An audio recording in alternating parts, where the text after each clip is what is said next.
হতে পারেন এবং আমার মনে হয় যে এটাই উদ্দেশ্য।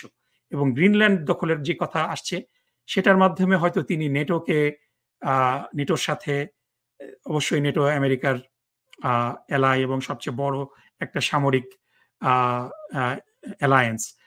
সো এই নেটোটা ভেঙে যাক এটা কেউই চায় না। সো এবং কিন্তু ডোনাল্ড ট্রাম্প সবসময় বলতেন যে নেটোর অন্যান্য মেম্বারদের সামরিক যে অর্থ ব্যয় এটার একটা শেয়ার বহন করতে হবে।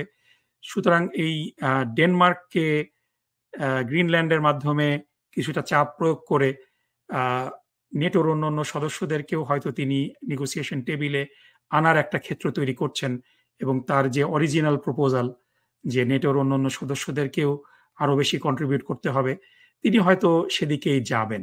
সো এখানে আরেকটা ছোট্ট বিষয়ও এড হতে পারে যে যদিও সামরিকভাবে গ্রিনল্যান্ড দখল করা আমরা ফিজিবল দেখি না কিন্তু গ্রিনল্যান্ডের